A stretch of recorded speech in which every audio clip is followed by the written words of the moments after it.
Welcome to the Heart of Soul podcast, an exploration of who you are, what you are, and why you are, offering new ways to investigate age-old questions at the heart of you.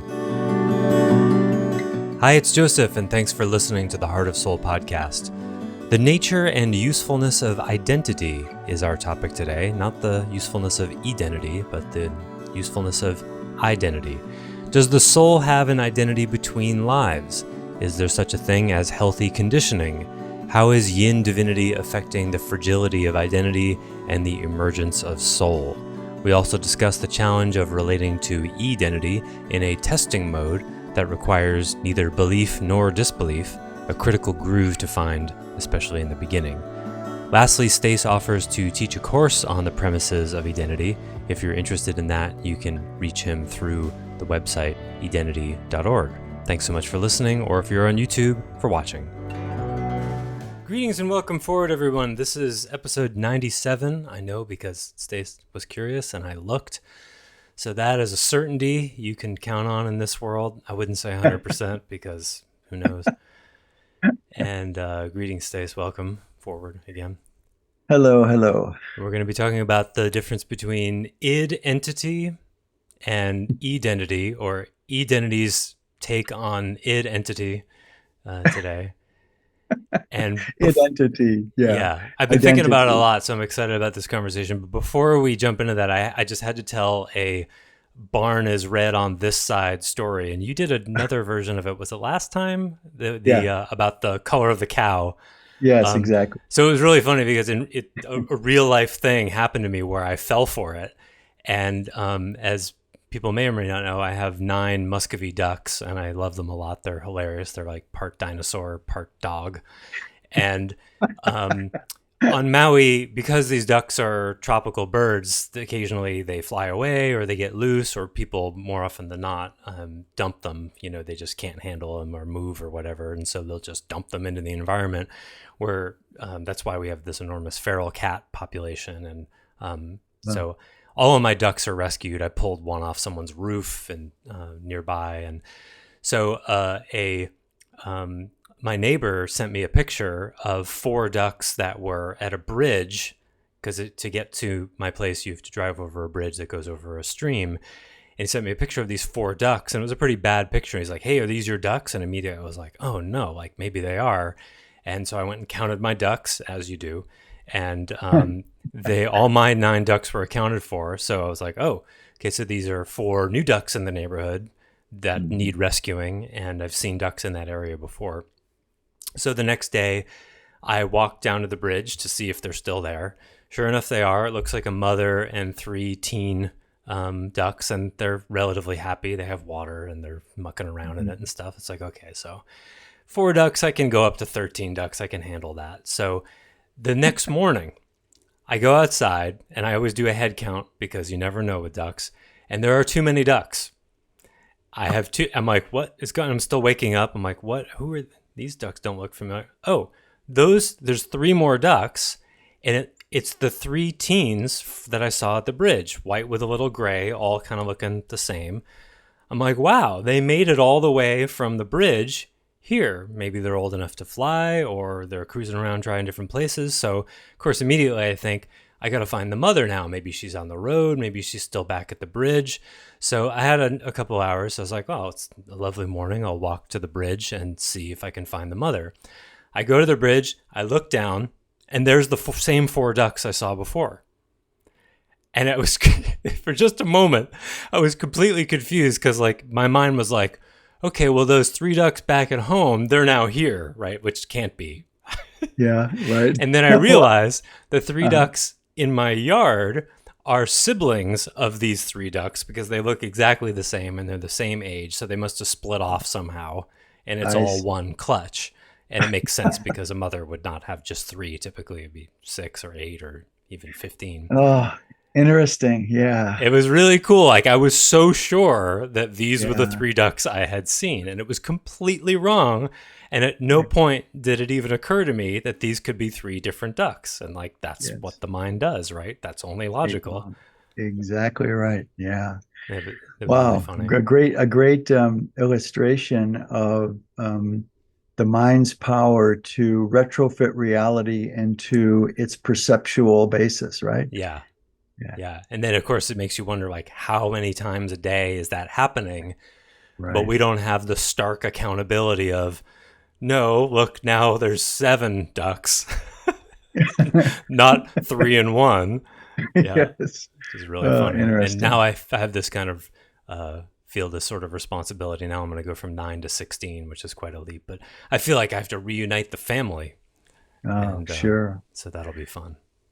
Yeah. All right. Well, they were already telling you they wanted to be reunited in some way. Right. So, Exactly. Yeah. I was like, should I take them? Yeah. And then they showed up. Half of them, or almost half of yeah, them, half of them. Right. 3/7 of them showed up. And so, and they're really young. They couldn't be. They're probably like 7 or 8 weeks, and they're really sweet. So it's pretty funny. I don't even know how they got there. I don't think they can fly yet. Huh. So they must have just walked in through another branch off of the stream. Anyway, I thought that was a hilarious real life mental assumption being wrong story. The barn is only red on that side. It's great because, thanks, because that segues perfectly into one parameter of what we call our identity, Mm-hmm. right? So, shall I just sort of go Please. into? I have a doorway here. Of course, identity, what you call your identity, or what we would call our conditioned self, Mm-hmm. in many ways, is a product of our paradigms. So, Mm-hmm. what we identify as in ourselves, as ourselves, is always a function of the assumption we have about reality. In other words, if someone is born like Krishnamurti, Jiddu Krishnamurti was completely wiped clean of identity, he had no self-reflectability. So his paradigm that eventually came forward, his identity didn't exist. You see, and that was a function of the paradigm that he had been conditioned to in the prior life as Jiddu Krishnamurti, Mm-hmm. and in that lifetime anyway. Mm-hmm. And in that sense, his identity or lack thereof was conditioned by his paradigm. So this is really brings a really interesting point, because someone who's raised, say, children, a son or a daughter is raised by two Olympic athletes, Mm-hmm. and has gotten a genetic inheritance of their athleticism, let's say. Mm-hmm. And so, given the experience of the parents, they're going to have, likely, just say in this example, projections of Olympic gold for their child also, or at least offer them that reality that will then condition them to maybe identify themselves as a possible Yeah.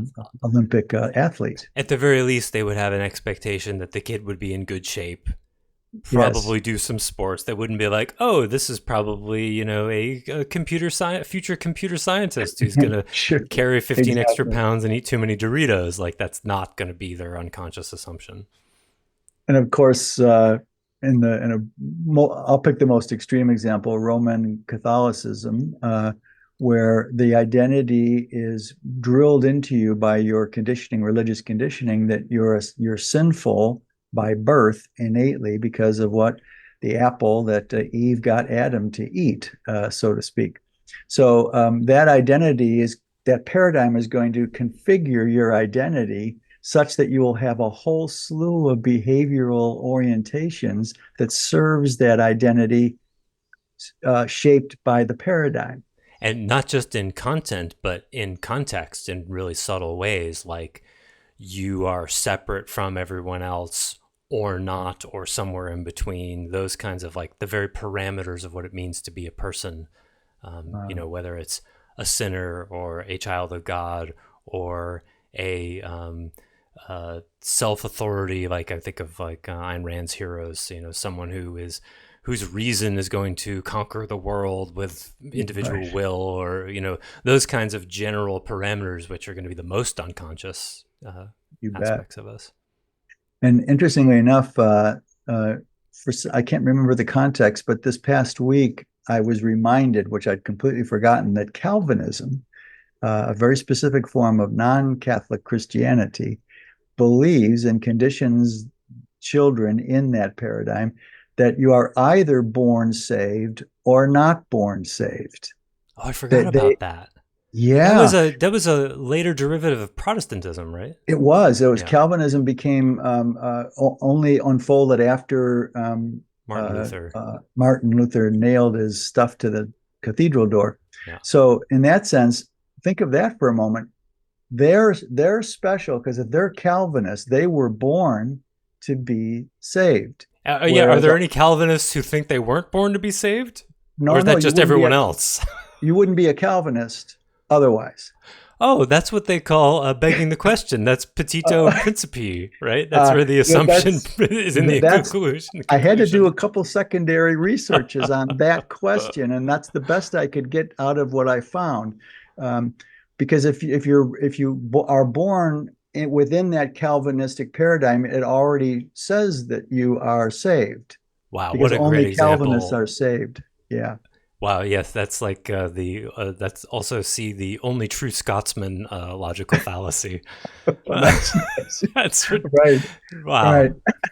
how Yeah. convenient for Unless Calvinists. it is, but that I did find one passage that seemed to intimate that it's possible that you could be born into a Calvinist family and not be saved, but then you would fall away from the Calvinist point of view.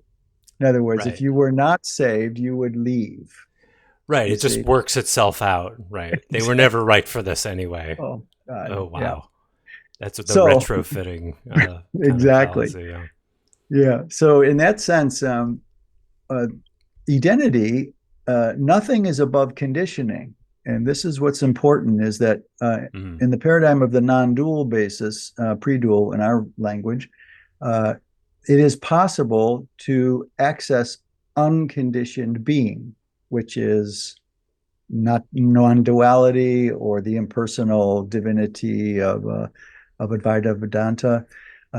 So, but you can't technically, but I don't ever hear the metaphysicians in Zen or Advaita Vedanta make this distinction, is uh, does someone who can access the transconditional or unconditional being of non-duality or impersonal being, does that automatically confer on such an enlightened person uh, unconditionality, non-conditionality? Oh, just because you can access it, does that mean you can embody it 100% of the That, time as a human being? exactly, Yeah. and that's a distinction that wouldn't usually be made in either of those two paradigms of Zen or the other, because that's incorporating a question too much that delves into the human. It's a personal Which, question, isn't it? yeah, Right. it's a Who would be personal, asking that question? Well, right?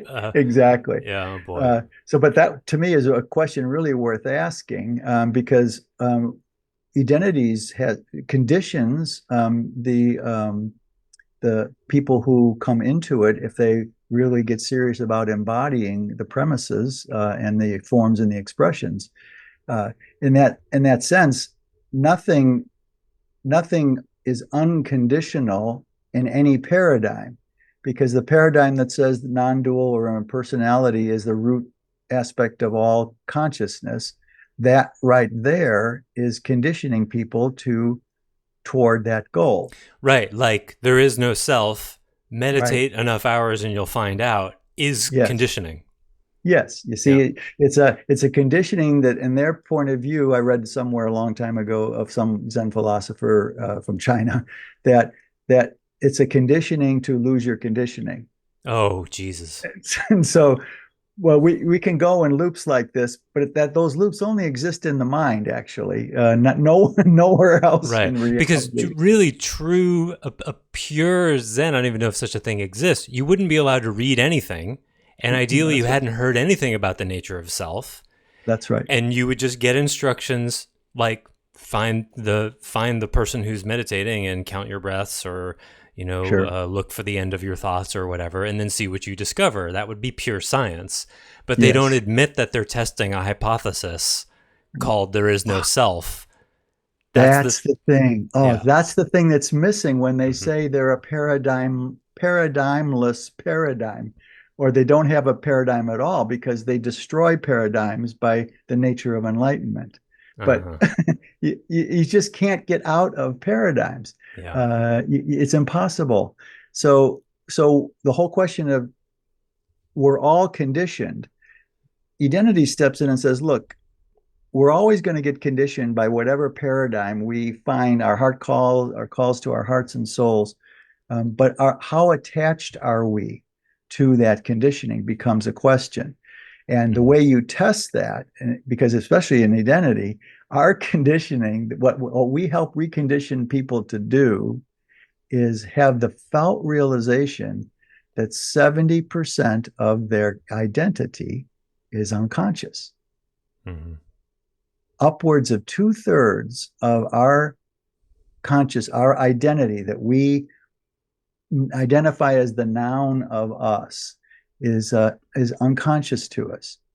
And that is the doorway that we help condition people to find their identity by first defining that you've got to go into the unconscious to find any sort of majority of your identity to be revealed to yourself.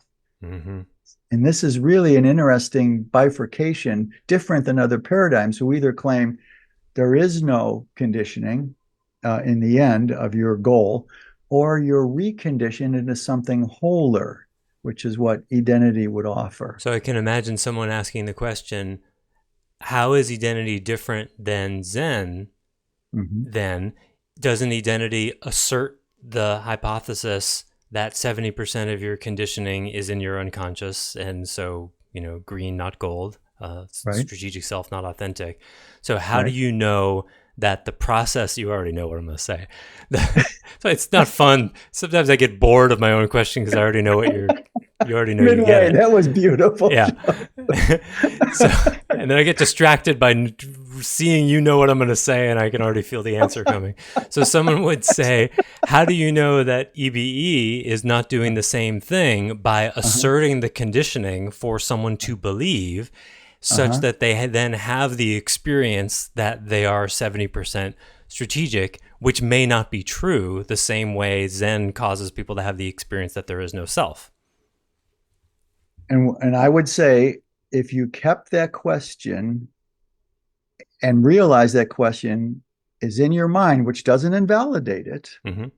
the answer, if you could acknowledge the question is only in your mind, is it can't claim that. What can't Uh, claim that? we can't claim that it doesn't do what you Oh, just yes. said. Right. We Because there's no avoiding coming from conditioning and operating with assumptions. exactly. Yeah. So the deeper, if you take that question out of the mindscape, then what you get is it's a testing to see people who and here's the conclusion that is the fuller answer to a really good question, and that is that people who can't find that they are 70%, and here we are in another Yeah. subcategory, Another people who conundrum of can't, this. Yeah. yes, who can't find more than that will leave the paradigm and look for something else. Only those who actually discover outside of their mind felt realizations of the truth of that conditioning construction. Mm-hmm. So what'll happen is people who aren't ready to or are unwilling to or aren't interested in how the authentic um, goal, the authentication goal of identity doesn't, they don't really get that. It's not time in their lifetimes to do so, and identity doesn't judge them or anything about that. So the only way to fully answer the question is when the question itself gets outshined by their experience that really is 70% Mm-hmm. felt here. Now because in the other paradigms, especially the East, um, a feeling realization is simply a sticky form of a duality thought. You see, so nothing is Uh, outside the mind in those paradigms. There's no soul who's got a consciousness ahead of time. See, right. Mm-hmm. so that's why these things can sound like, boy, these two guys, all what the hell are they talking about? But this is a function, and we're really sensitive to that. Really, Yeah. I had my landlord said, "Say, are those podcasts you and Joseph are doing, are they still so cerebral?" I said, what the hell are you talking about, right? I don't experience it as cerebral at all. That's what's so funny No, about neither do I, it. but you know how it is, Yeah. how what the person's experience is. So, in that sense, our way of validating the premises of the paradigm isn't as much conditioned into the people, except to the degree it conditions you to test it, to Yeah. test it. Yeah. You see, and you don't see that kind of, I don't experience in what I know a lot, and I know a lot about Zen. That's not made patent at all in theirs. It's just a certainty, Yeah. and it's not testable. And if you hold it as a certainty, you're on the right track. And if you doubt it, it's simply your unenlightened self that's doubting Yeah. it. Well, and I See? had several conversations with a client fairly recently that got to this very issue, and Uh, they weren't doing some of the assignments that I was giving them, and mhm, then said something about having some issues with some of Identity's assumptions, and the 70-30 split was mhm, one of them. uh-huh. And so we talked quite a lot about it. And this client spoke exactly to, it's part of why I asked that question. Like, well, you say I can self-verify this, but Uh-huh. you're also telling me I have to believe it in order to do this work. And I said, Oh, at no point did I ever say, I don't even use the uh, word believe, neither do hardly I. ever, Yeah. Right. unless I mean as a hypothesis in order to test. You Yes. know, Uh-huh. that's the way Sure. we use believe. We don't use the word belief as synonymous with know or experience like so many people do. It's metaphysically sloppy. Hmm. And in the original text of the Bible, it's that way too. They mistranslate believe is often Oh, know, right? Like yes. That's right. the original writing was I know I'm experiencing this, and then it got turned into believe Yeah. because to make it more marketable and accessible to people, because believing in God is a hell of a lot easier than doing the work it takes to actually experience it. So Yes. that's the movement from Yes. esoteric to exoteric. But Right. just it's a great example of how this is not a cerebral conversation, because engagement in any paradigm that's going to have some assertions for you to test, whether they assert it as truth or not, that's what they are. And you have to, like, to use your metaphor about the looking through the telescope thing, right? Uh-huh. So, like Hmm. 500 years ago or so, the stars in the sky, from the Catholic Church's perspective, they were pinholes in the dome Yes. around the Hmm. earth, and you're seeing the light of God leaking through, right? And if you Those were to holes, say, right? yeah, through the holes. And if you were to say, no, no, no, they're planets and stuff, and here's this thing called a telescope that I made. Uh-huh. And if you Uh-huh. look through the telescope, you'll see that there's things Right. there, and it's not a guy with a beard. Yeah. Yes. And then, like, well, I don't believe that. Well, but you can look, you can have the experience, look through the Yes. telescope. And so Right. I was saying at one point to this person, you have to actually look through the telescope, and you're like standing 10 feet from it. Go, I see your telescope. Yeah. I know what you mean, but that's not my experience. Well, you got to actually look through it and do the Yes. assignments. So if you're not doing the assignments that would give you the validating experience of the seventy Yes. thirty thing, then you're not yet qualified to disagree with it. You can have a feeling about it if you like, but you can't take Yes, it too seriously, in other right. words, And because right? it's not good faith testing, in other words. That's right. Yeah. Well, that's a really good point, Joseph. I don't often think of it. I don't often, I'm reminded of that, Hmm. that there's testing in service of doubt and testing in service of surety. Yeah, And that person had an already ensconced surety yeah. and wasn't curious about looking through the telescope. Yeah, and then where it ended up was, what if the highly controlling environment that you grew up in from your parents is Uh-huh. causing you to project that you're being controlled by identity, which is causing you to Ooh, rebel against all of this, and that's finally when nice. it broke. And then there Oh, was at least a little bit of the experience of it, which is not wow. uncommon. And I told this No, person that's that. for sure. Yeah.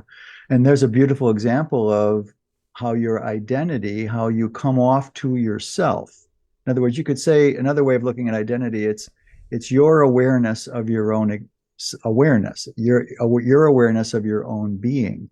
And so, in that sense, that's so conditionable by childhood and familial and societal conditioning that it can really create a really narrow doorway when it comes to actually confronting that toxic conditioning that was too controlling in this case. So, Yeah. oh, that's great. That's a wonderful story. Yeah. Thanks. And you know, I've done 15 plus years of EBE in a couple of different segments, and that kind of stuff still comes up in me. So because I'm actively testing, Yes. when it gets hard or seems like it's not working, then there is the green, like, this doesn't work. Yeah. Maybe none of this is real. And so Right. that still comes up for me. Yeah. And, you know, it's just to be explored. And it's like the easy one is like, okay, well, what would you rather be doing then? Because that's right. If there were another paradigm that was anywhere Yeah. near as sophisticated and as compelling as identity, I probably would have left and tried it. But there are no Yeah. other options as far as I can tell. So it's just like, Yeah. well, I guess you just keep going. And as long as there's incremental progress, then which there always has been, then what are you going to do? But I want to say this because it's like, I don't want us to dismiss this subject in any kind of cavalier way. Right. It's a Right. real rubbing point, especially Yeah. for the protector, because we all Yes. want to know the nature of who we are. What are the three questions? Are who we are, what we are, and why we are. We really want to know. Yeah. And we also have to surrender to that we're never going to have absolute truth about that, Yes. and yet keep going anyway. And that's really, Yes. really hard sometimes. Yeah. You got to be you got to be a soul who is really committed to paying whatever price it takes to keep at it, even though there's never going to be an absolute surety. You got to be really hungry, right? Yeah. Yeah. So, in that sense, we've covered some good basis on the humanization end of identity. But I want to bring another draft our conversation and then integrate it to the human here from spirit. Mm-hmm. And no one ever asked me this. I realized this the other night as I was falling asleep thinking about today's podcast. No one's ever asked me directly, in between lifetimes, does the soul have an identity? Mm-hmm. No one's ever asked me that, and that's a really good question. And what is so interesting is I was able to answer it to that unquestioned question. I've said it several times in other podcasts, I think, but I may not have emphasized it. In between lifetimes, we have a mental body. We have a mental body associated with our soulful existence. And so, yes, we have an identity as a particular soul, a different particular soul species, a typical conditioned by even in between lifetime data. We have an identity, and the only difference is all the conditioning in the soul realm is golden. There's no protection anywhere in the soul identity in between lifetimes. The conditioning is all positive, seamless love inside and out. You retain your identity, but you're breathing every moment love in, breathing love and connectedness out, everything. And people have had near-death experiences and come back and will confirm this. And that immediately flies in the face of Zen, which sees all conditioning as bad. Yes. Which is a dualistic position they would deny having, right? Because, exactly. Yeah. And then they nail that to the wall, or to the door of their cathedral, so to speak, by saying that all identity is created by dualistic cathection of outer experience. It's all created. Right. Yes. See? So the mind does it as a processing of experience. It's not even really intrinsic mind to mind. It's in interaction with stimuli. Ex exactly. And this cathects that way and then owns it as I have an experience of myself, like I have an experience of the outside Which world. means the self is entirely an artifact and there's nothing intrinsic about it at all. Yeah. Which is why the purists say there's no reincarnation and you Right. just the lights go off, like Gangaji says, and that's it. So in that sense, it's important to make a distinction again. Thanks, and I love that Margie asks us. Hello again, Margie. I hope you're She sent listening. a really long, wonderful response that I haven't Yeah, fully digested yet. I just want to say hello, Margie, and I haven't gotten back to yeah, it. But parts of it I would like to read on air, but I got to ask her and prep more for yeah, that. I yeah. just got it today. At any rate, the just you have to define identity. Still, we have to make it in contrast to other paradigms and say, here's if that feels right to you, great. If the other that we're comparing it to feels right, go there. Yeah, just like a scientist is moved to test certain hypotheses and not others, right? Some want Right. to figure out how to get rid of the seeds in a watermelon, and that's what they're moved to Yes. do. And thank you so much. That's amazing. Yes. Do you remember Amen. how what a pain seeds in watermelon were? Like When it's I was gone. a They just kid, solved it. Yeah. well, yeah, we had a whole thing where we had to spit them out in a certain way. We'd eat them. We didn't try to pick them out ahead of time. We got the watermelon and we spit them out, and It we had changes to the clean them experience up. of watermelon complete. It's a new paradigm of Yeah, watermelon. Not really. exactly, But yeah, exactly. someone was moved to do that, and that was the hypothesis they tested. And I'm so glad they're not wrong. It's just a Right. different kind of hypothesis than testing whether or not there is a soul, or whether or not there is a self, or whether or not there is a Sure. God. Everybody's testing them.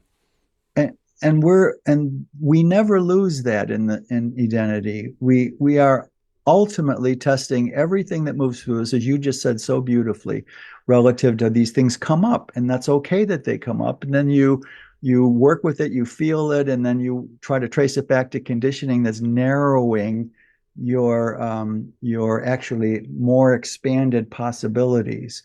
And see that back to that point there about the soul in between. Hmm. Only if we're conditioned solely in between lifetimes, our identity is completely conditioned by love first, will second, uh, uh, because in that and then the mental body in the soul is third, and there's no physicality. It's a noetic kind of body that we have in between. It's individualized. It's got soul features and traits that are according to your soul species. But in that sense, when we enter here, the mind then, the brain simply mediates the mental body of the soul. It doesn't create the identity. It doesn't create it. It's simply conditioned by our our heart experience here, where it's more conditioned to narrow your soul being than it is to expand your soul being. Because of the density. Well, that was where I was going Exactly. to go to, because the Yeah. soul fears are present in us Yes. between Yes. lives.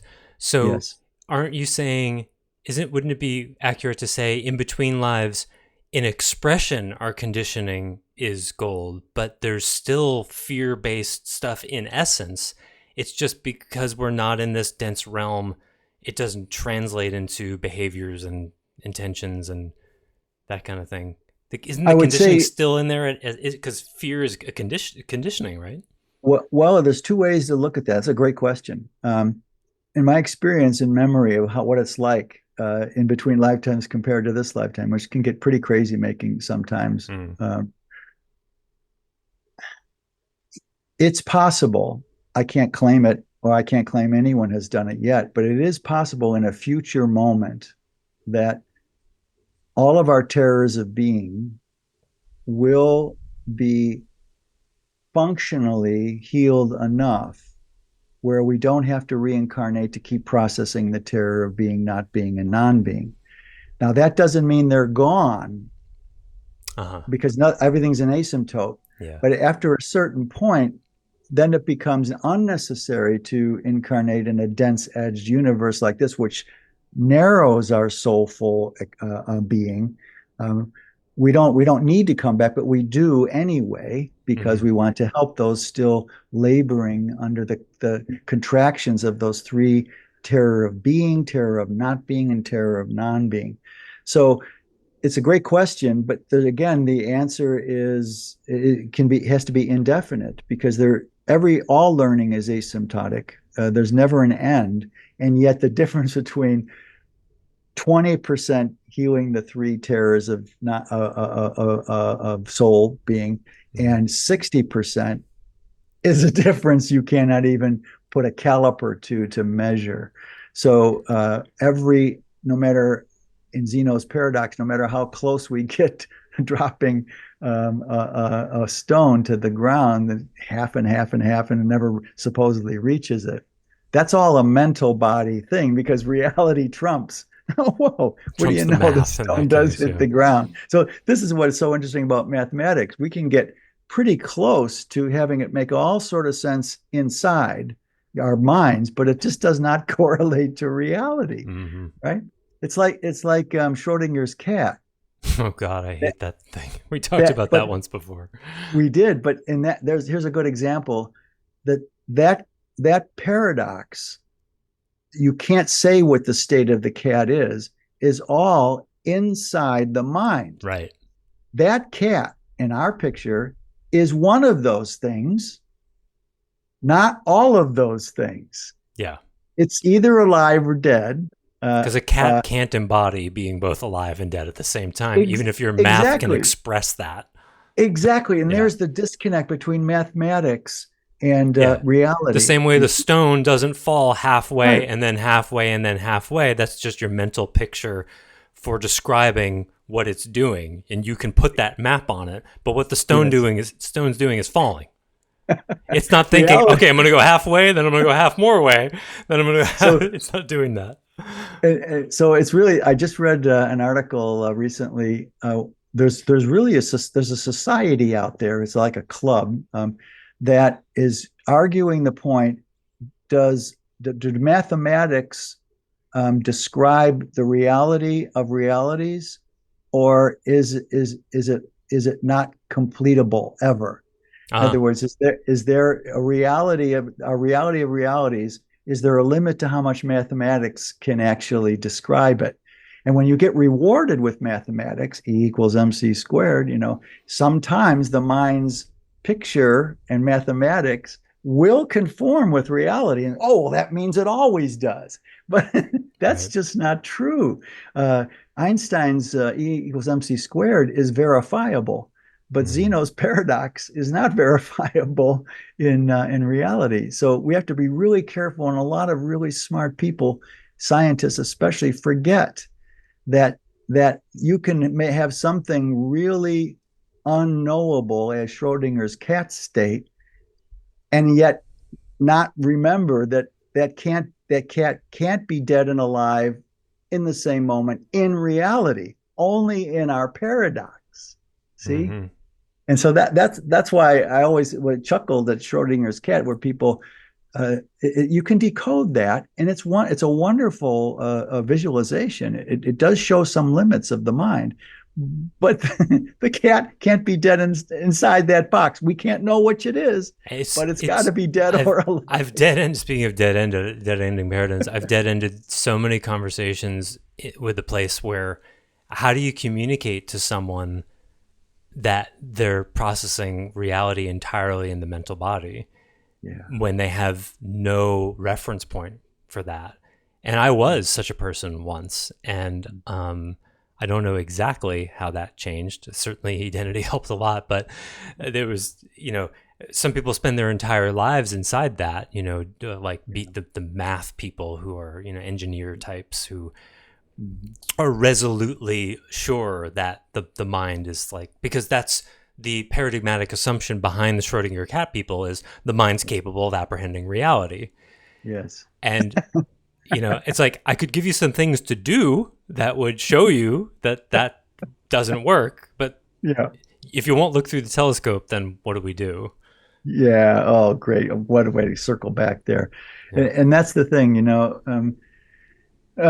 courage, curiosity, and kindness, the three hard C's or K, curiosity, eternal curiosity, we've got to remind ourselves, is nothing more than what the Buddha talked about with beginner's mind. That's all. Zen has ender's mind. not beginner's mind, or Gangaji does, when she says that the lights go out at death and there's nothing afterward, and that is the fact. She's attached to that 100%. And so, well, okay, but that attachment of absolutism is impossible for any human being. We offer. So in that sense, this whole idea of identity, if we have an identity as a soul, then, which is fortified completely by the love-based connectedness of everything, pure gold, basically. But when we come here, unlimited, but here we're conditioned for our soul consciousness to shrink to fit our conditioning. So in that sense, the percentages can be self-verified by someone who's gone through as many years as you have off and on. It's not look through the telescope enough times.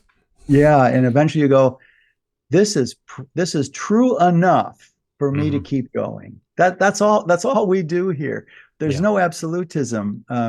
When you're passionately engaged with this is true enough to keep going, it may look like we're conditioned to fulfill the assumptions of identity. But with a big caveat that we're always testing it meta to ourselves to make sure that we keep re-upping, okay, there's enough truth in this unfoldment and my expansion of consciousness to go to the next one. And that's all we offer people. But you've got to have courage and curiosity, though, 2 out of those 3, to wind up ever looking through the telescope, like you've been saying. And you have to be, I don't know, maybe it's an exaggeration, but extremely dissatisfied with the status quo. The devil you don't know has to be attractive to you, because the devil you're familiar with has to really be not okay. Wow, I never heard that. Beautifully said, Joseph. The devil you don't know has to be a priority. Well, and I've been re-invoking this with 1 or 2 people recently, just as a sincere reality check for people who are doing EBE. And one of my favorite questions that I learned from you many years ago, one of the coffee talk questions, intro to do you want to do EBE? Let's chat at coffee and see, is the question, what don't you like about yourself? Which is probably on my top 10 favorite questions of all time, because it's so incisive and challenging and really separates the wheat from the chaff. Because if someone has a feelable, compelling, long answer to the things they don't like about themselves, that means they're hungry for their own soulfulness.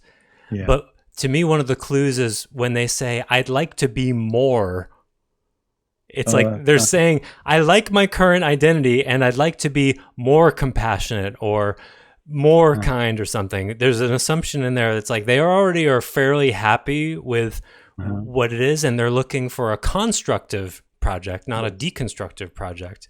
Oh, beautifully. Which leads to something I want to make sure I said today, because I've been thinking a lot about the identity thing, and the existential work that I'm doing right now is really putting this in my face.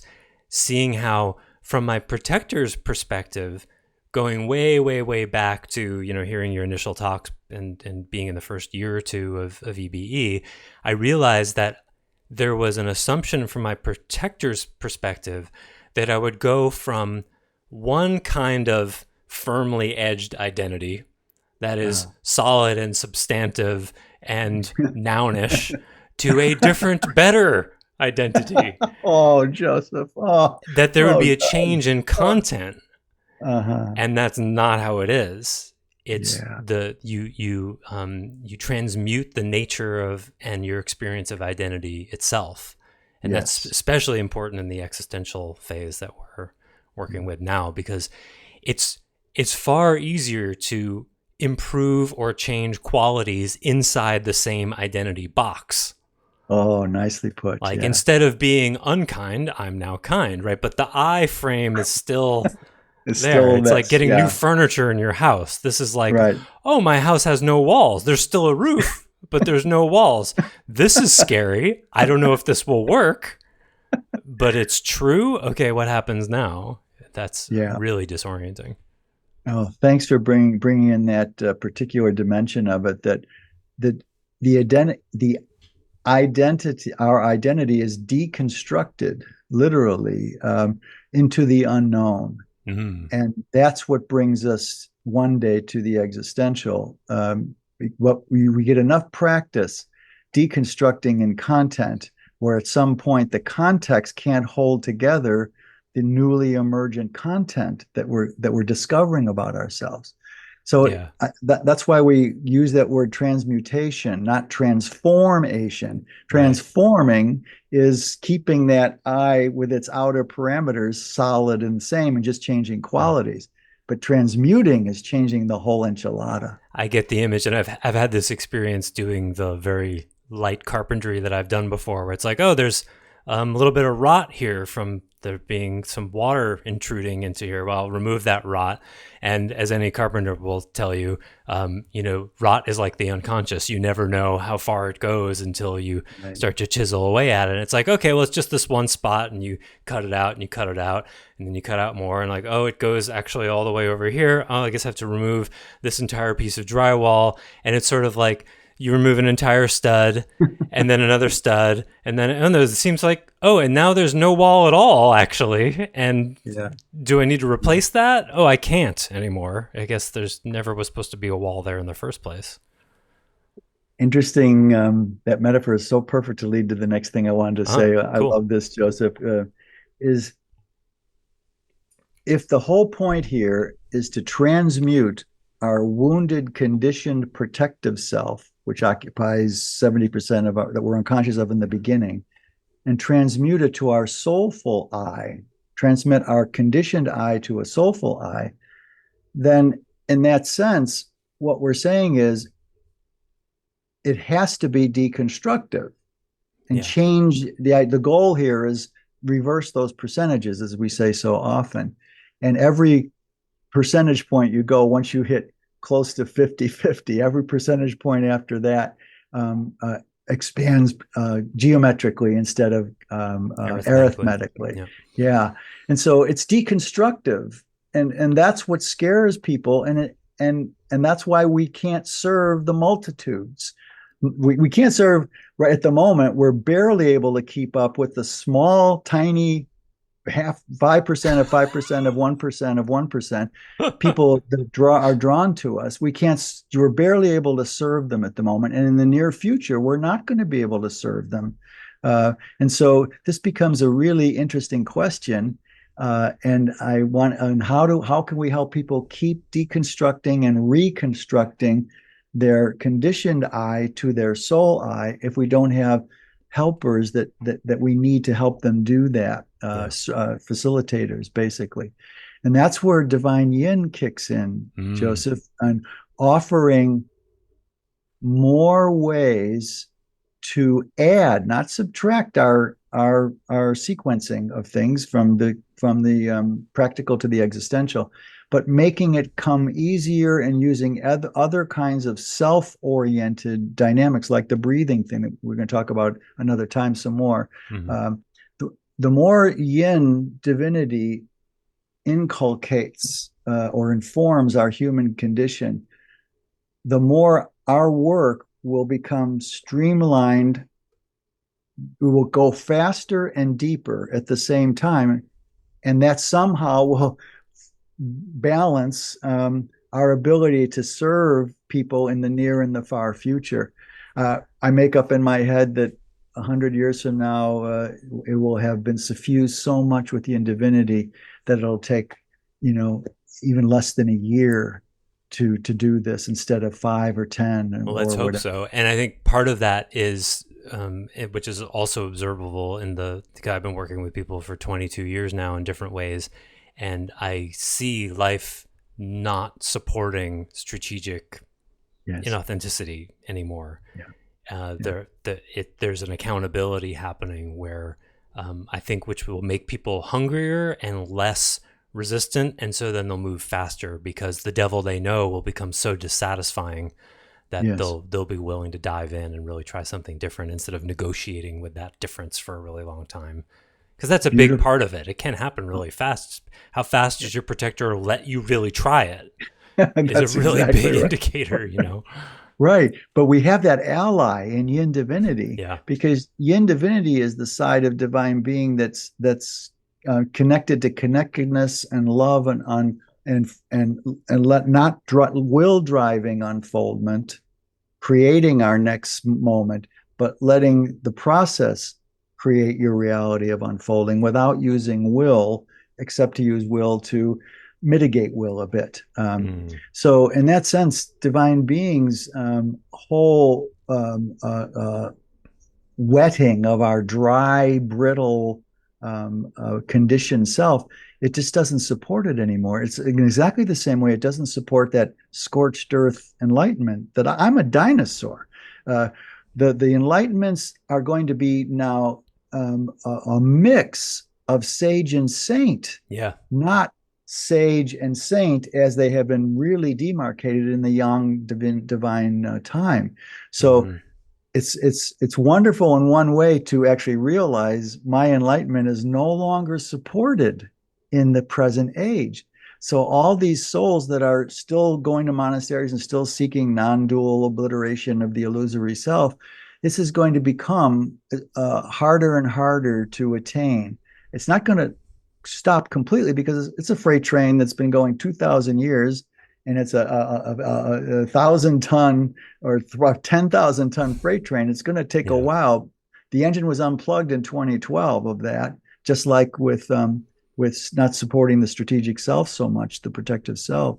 So we want to just be able to be at the tip of that spear and being able to include in our help with people that it's not going to be so hard to crack this beetle nut called the protector self. And I say that positively because we don't demonize the protective self. It's the other way around. When I say crack, I mean give a new experience to the presumed next moment experience that the protector has of their identity. Yeah, and that identity has its own like story arc and timeline, right? Like that's why it's most of the time people can't do EBE between like age 20 and 35 because they're in a building phase, and you're basically telling a budding strategic self, this isn't going to work, you need to take it all apart. They're like, are you kidding me? I'm just starting out. Like I haven't tested any of this stuff and failed yet, so why would I do that? Exactly. Beautifully said. And that's why we don't really recommend it for young people, because they're still creating the forms and expressions of their strategic selfhood, and they need to in that sense. So in that sense, when we're talking about identity, we could say identity is about solving the conflict between the soul I and the protector I. Because the protector I thinks they're us, as we've said in other podcasts. So it becomes a cleavage of whose reality has more data accessible of experience to it than the other. And the protector's got a narrow parameter, whereas the soul has an infinitely expandable parameter. The soul. From a few minutes ago, I wanted to add, I've done a number of talks where I encounter this very predictable question of like, okay, so deconstruction, I get it, what you're talking about, but what's going to happen? Who am I going to become? And there's an energy of it that's not curious. It's not like, so what's it like? It's, well, what happens? You know? Yes. Instead of what's it like? And so it's like, in other words, like, who will I be when I deconstruct my way to soul? And I usually say something like, well, I could say some things generally about what it might be like. There are some general principles, but responding to the energy that you're bringing in that question, why is it you need to know? Because if it is the essential true you, can't you trust that? Aren't you fascinated by who you would be? And that's another clue, similar to what don't you like about yourself. If when brought this idea, if the person's reaction is like, wow, I want to know who I would be then, versus, well, what the hell happens then? You can't serve the, I need to know what will happen in advance. I'm like, do you know what's going to happen in your day tomorrow? That's what I was like. Exactly. You don't know anything about what's going to happen the next moment. How could I possibly tell you? And why do you need to know? Doesn't it make it interesting and exciting? Exactly. Yeah. Yeah. Well, and you bring a good point, because someone could say, well, what's it gonna be like? Well, aren't they being curious? Nope. Well, there's being curious in service of certainty, Yeah. and curious in service of no certainty, right? Yeah. And so that's the distinction you just made. I love that. I hadn't heard you frame it that way. That's beautiful, that way. So one way we can kind of. By the way, there's one. I've done a number of talks, probably 3 or 4 talks to the same small group, and there's a person in that group whose stated goal is to have total control over every moment in his life. That's that's a stated, that's the conscious, explicit, conscious intention. Whoa. Yeah, I've never heard anybody say that. It's very honest. It's great. And so I say, I love the honesty. Yeah, what I say to him is like, you should go for that. And if and when it fails for you, let me know and I can help you find the thing after that. And he's the one who really wants to know what's going to happen. So it just makes perfect sense. Like, of course, if your stated goal is to be in control of every moment of your life, of course you need to know exactly what's going to happen if you deconstruct yourself. Yes. And that's the appeal of like Landmark Education and Tony Robbins, like where you get to decide who you want to be in advance and then you work toward that. Yeah, you make the frame, and that's solid, and that's your guiding light, your North Star. Yeah. Yeah. It's interesting. We have a friend, and this has come up recently in the new iteration of this paradigm in being named identity. And we have one dear person who says, why did you have to pick a name for the paradigm that is so like the word identity? and I said, well, is identity and identity, which one is more staccato and hard, and which one is softer? And did you do that on purpose? No. And as we discovered people's difficulty with that in many ways, jokingly in many times, we trade our current conditioned identity. You could use the word identity for our soul identity, because Edenity is basically resonant with our soul eyes experience in the between lives and the afterlife. And what we're trying to do is live the afterlife soul eye here. Yeah. Here in this partition, dense-edged world, it is possible to live Edenity as your identity when you heal the 3 terrors of the soul. Terror of being, not being, and non-being in one lifetime. You get an approximation of a beginning Edenity that replaces your conditioned protector identity. Yeah. And there's smooth. And you and I have both experienced that. My experience of it usually doesn't last more than a few days before the next level of difficulty or blowback comes up. But that's something that I don't have to believe in anymore. And that's one of the things that keeps me going, which is also, from one part of me's perspective, cruel and awful, because it's like getting these tastes of this is what it could be like.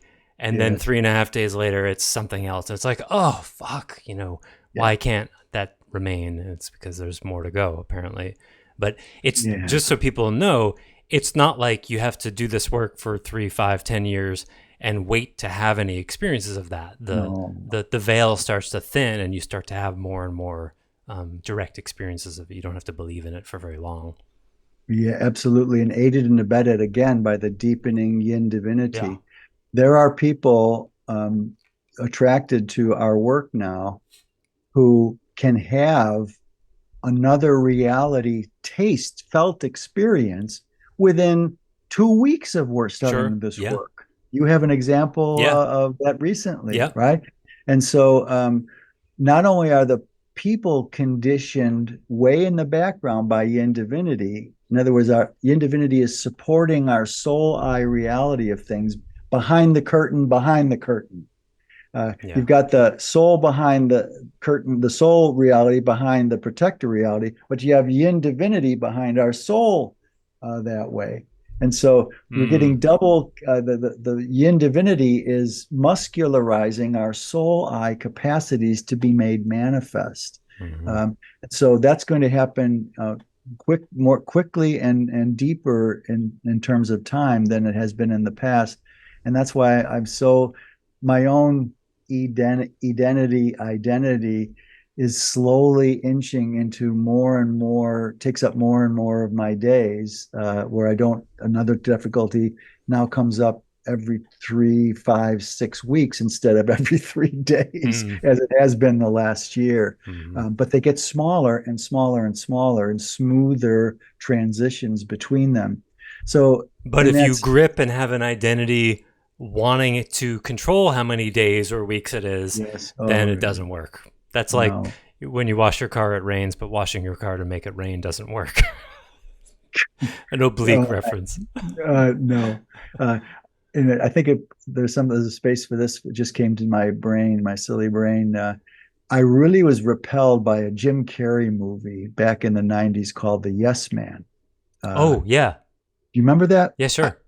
I couldn't watch past the 30 minutes of it, because the premise of that film is I said no to everything, and just by saying yes, he gets transformed, and his whole he's a life. Lawyer, right? And somebody casts some spell on him because he's not spending enough time with his kids, and he's lying. No, there's also liar. No, that's that. It's like that.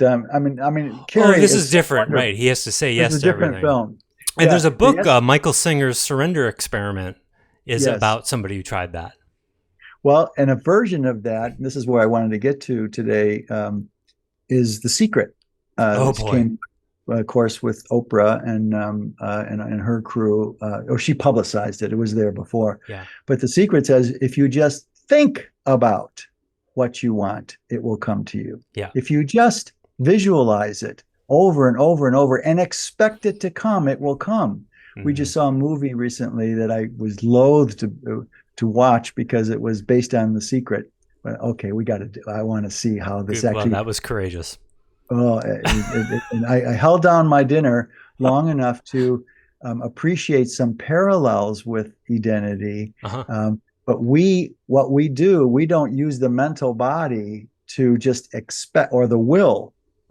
It's sort of like a yes man thing where you surrender to unfolding as opposed to expecting dire circumstances. You go to expecting miracles, right? Now that's fine, but that's too black and white though. There's a big gray in there that identity addresses, where you actually process your way, not think your way or will your way, to having life flow in an unfolding pattern instead of with your will. So that's by supporting the soul eye, whose main algorithm is love is first, love including acceptance and unfoldment, and less will, whereas the protector is will-based virtually 100% and had to be to preserve the gold soul's integrity. It had to be will first to say no, no, no, no. So our own transmutation process moves us from yes people or no people to yes people, from dire projectors to positive projectors, but it's not done by the act of will as The Secret does, and then use mentality and visualization, right? Right. So in that sense, through the actual experience that the soul is through ensoulment, and then that life itself is supportive of the soul. Yeah. It doesn't require intention or mind to do it. It's just like the flower doesn't have to pray for the sun or be grateful for the ground. It's just with it, I remember being really moved by one of the early Zen koans I heard, and that was, the candlelight has no mind of the light it illuminates on the table. And so that's a beautiful metaphor in a sainthood way too, of unfoldment, where you unfold and then discover that your reality gets more and more wide to see the effect of the letting go into unfoldment. So the candlelight becomes more and more, it was unmindful, and that's beautiful because it's not will-based. But Yeah.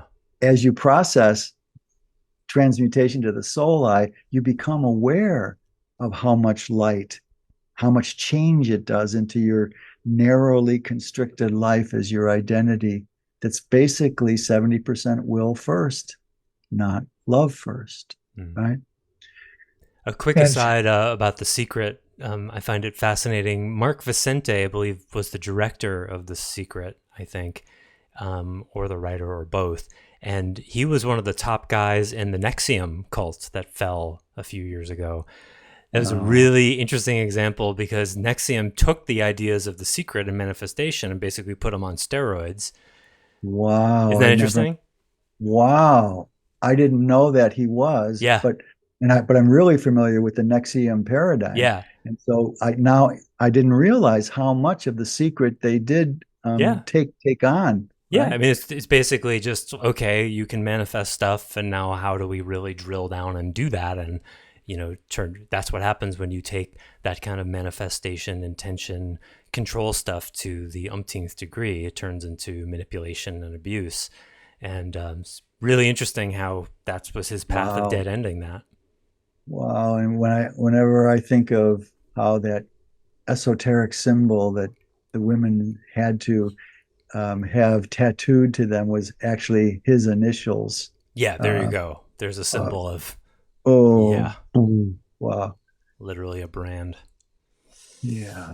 So identity, it's complex. And if we've done anything today, we've given you maybe another dimension of how identity works in its inexorable support of curiosity and courage, that results in something that is so important to make a discernment between the love and connectedness that comes out of processing the protector's consciousness states into the soul eye's consciousness states is a huge discernment, critical discernment between toxic forms of love and connectedness and healthy forms, emotively mature forms of love and consciousness. That people who don't make that distinction don't think that there's a dark side to love. Mm-hmm. They don't get that love can be put in service of codependence and vampirism, as we both know about with our mothers. Yeah. Right? Caretaking. And there's always a dog in that hunt somewhere when you're duped into toxic forms of love. So there's always an unconscious dynamic running on that you don't have enough love in yourself, so you've got to live off the love of others or not really be aware that there are toxic forms of love. And I've met a lot of people who come close in identity who still can't make that distinction, or it's not at this moment unfolded yet. But it's important to keep our lodestar on not just love and connectedness, which is easy to say, but emotively mature love and connectedness, because there are moments in this work where the green or the protector will think they've got love when they don't know that they've got a dog in that hunt, unconscious, innocently, completely, that doesn't allow them to see love can be formed and expressed toxically, even though it's pure in its essence. And so this is an important side dimension. I just wanted to mention at the end here, because if we aim at an identity based on soul, eye, love, and connectedness, and don't let really the unfoldment to expose all the unconscious dogs we have in the hunt for that truth, we can create a Frankenstein monster of our own soul eye somewhere between the conditioned protector eye and the soul eye. And I say that positively because I had to create a Frankenstein monster between my protector and my soul eye to ever really get how toxic I was still holding certain perceptions of mine and certain conditionings of mine. So I always intended love, but boy, that product that came out the other end, as you know so well, was so far afield of emotively mature forms of love. Not always, but enough to undermine the whole track I was on. So there's another facet of this that I see a lot in different kinds of people who have built identities around love. It's one way of saying it. It's like if you build an identity around love, it isn't love anymore. Because it's going through the Plato filters and turning into different shapes and stuff. And I see people insisting on love first, which identity would agree on, but I found myself a lot in the last month or so saying it's love first, will second, will mind second, not love first, no will or mind. Yes, exactly. Oh, nice. Yeah, that's where it becomes a truth in service, where it's like, oh, this love is kind of feeling a little weird to me. And then there's sort of a pushback of like, well, you're being really mental. Like, well, what the hell's wrong with the mental body now? I'm making fine distinctions here. And nice. Even people in identity sometimes get too fixated on the love first, and it becomes a love first in service at the exclusion of discernment. Love first in service due to a misdiscernment and lose discernment of the difference. Yes. Yeah. That's exactly what I was trying to say. And you just put it in those perfectly focused words. And we have to watch for that. And I love that. I didn't think of framing it that way, that it's not love and nothing else. It's just love first. And so the toxic loved ones live as if only love is, and that's not what we teach. And that's really important relative to the soul I identity of love first versus the will identity, or the identity of the protector as will first. It's both, but we've got to get in right and emotively mature relationship between those two. I like quoting Adyashanti because I know his work really well, and I like demonstrating that how the ways in which identity is not unique when it is, because it universalizes it in a way. And I remember Ajah saying, wisdom without love is cold, but love without wisdom is sloppy. Oh, nice. And yes. I think he would say love first, wisdom second. I've never heard him be specific about that, but he would say that they both need to exist. Sure. And we also think he's a Raphaelite, so that would explain the yin and yang. That would explain. Yeah. Both. And I haven't, because he's a Raphaelite, it's also hard for me sometimes to see if he's a me spacer or a we spacer. Oh, well, he's a 3. Oh, that puts a different wrinkle. Yeah, he was a competitive cyclist, and he really went into some forced demeds. He was in bed for like 2 different periods, 6 months at a time. He really went into a forced demed from his athletics. So, and he was extremely goal-oriented with enlightenment in the beginning. He talks about that and how he had to back off. That's me. Then a me spacer, Raphaelite 3. Okay, that I can make. And that we just this is exactly what I am. Interestingly, no wonder I was drawn to him. Yeah, and that triad of overlapping qualities of Enneagram, soul species, and what happened in childhood. Yeah. Sorry. Spacer type. Yeah. Spacer type. Did we do a podcast on spacer types? Yeah, we did one. Did we? Exclusively, okay. I think. Yeah. Okay. All right. Back in the early days, I think. Yeah, 30s or 40s. Okay. Because that's becoming again, it's coming back around again more and more in my world to reflect to people and how differently we spacers and me spacers process reality. I'm sure we could do more on it. I mean, we did the real basics, cat versus dog, and judgment versus how you judge yourself, that kind of thing. One last point, and then I think we're pretty clear for today. Mm-hmm. I just wanted to. I don't often use this sacred podcast that Joseph has offered to interview me for identities up for discussion between the two of us. I don't often put a commercial out, but it's coming up more and more for me that now that we're having more and more people get interested through your work and Eric's work and Anya's work, that it's come up for me to do a course online on the premises of identity. A premises course? The premises course. Hasn't been done in a long time. Long time. And I reread No Such Thing, which has these 13 premises that was written for the premises of EBE personhood work. But when I just reread it, even the premises are all amenable to translation into sage and saint dynamical bandwidths too. So technically, I had a little bit of an epiphany that all the assumptions in No Such Thing, which is for personhood work, need to be made patent for newbies to help inform the why of why we do things. And maybe out of that, people will show up who can be future facilitators who want to really respond and go deeply into the premises. But I realized that those premises apply to all the domains of sage and saint also. Cool. Without those premises, processing reality in this personhood human way gives room for sage and saint in a way that I didn't appreciate before.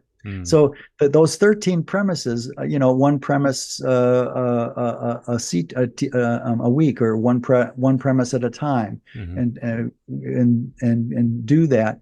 So if you're out there and that interests you, you can write us at stacyidentity.org and say, oh, that sounds good to me. Let me know when that comes, and I can decide then if that's what you're interested in. I only say that because we don't lead with those 13 premises when we work with people, mostly. Most of you don't, and I don't either. And when I reread this just the last couple of days, it was so clear how important those are to explain why we do what we do. Does that make sense to you? Oh, for sure. I try to sneak them in. I mean, because I'm more a natural teacher than I am a facilitator, so I have to work to not teach when I'm facilitating people. So after the feeling process part, I'll often do a frame of, and here's what that's about and what the underpinnings are of that, because I just am infinitely fascinated by it. But I think it's good for anybody to have that kind of premises training. If not, I mean, for so many reasons, but for one, it's like, I don't know in any other paradigm where the fundamental metaphysical assumptions of the work can be explicitly presented to you. And, like, we don't have any conditioning around that. Like, if you were raised in Judaism or Christianity or whatever, you have to find out those premises much later. They don't tell you the assumptions behind what they're having you do and think. And it's useful to have that. Absolutely. So it just seems like it's time again, and the me that will do it is a way different me that used to do it, and so I'm curious in myself what that might show for me too. So are you on Clubhouse on Saturday? Yeah, my calendar says that. So this will come out on this Friday. So it's just going to come out on Friday the 6th. So the day after, on September 7th, Stace is going to be appearing in the Holy Human Club. That's Eric Grace's Clubhouse thing, so you can tune into that as well. It's about psychic gifts. Fun. So it's was a topic, I guess, that Eric's folks are ripe to hear the next level of, or something. So I don't know what it'll be, but it'll be fun for sure. Well, that topic usually is fun. So thanks for letting me do one, and you just did the other. You did a half a commercial there too. Thank you. It's just there's a gift in me in this too. I can't quite articulate it, but I can feel it. So we'll see if there's interest to do one. So I sure hope it happens. Okay. Thank you so much, Stace. Thank you, listeners, for listening, and join us next time for episode 98. Do you have any idea what we're talking about then? Because I sure don't. Oh, that's a good question. You know what? No, I don't, but I will by then. So maybe another Pass It Spacer types, if that's on your mind. Yeah, maybe. Yeah. Or psychic gifts, something that comes out of the Clubhouse you're doing on Saturday. Let's keep it open, but no matter what it is, it's almost always interesting. So I don't think anyone could disagree with that, unless you think it's arrogant and cerebral, in which case, why do you keep listening? Would be my question. But I'm so glad you are.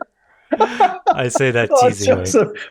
That was a really gentle, wonderful thing you just did there. That was good. Why are you still listening? You know? Well, it's the expression like hate watching or something. Like, I hate listening. I mean, there were times I would be listening to, I would have to stop myself from listening to like Ben Shapiro or Jordan Peterson, because I would just get into arguments with them in my head. I'm like, why am I doing this? Just give me a headache. But some of it, I love their critical thinking, and it would help me relax. But then they would screw up, and I go, "Oh man, I wish I could talk to these people. Why doesn't anybody want to interview me? I'm suffering and alone."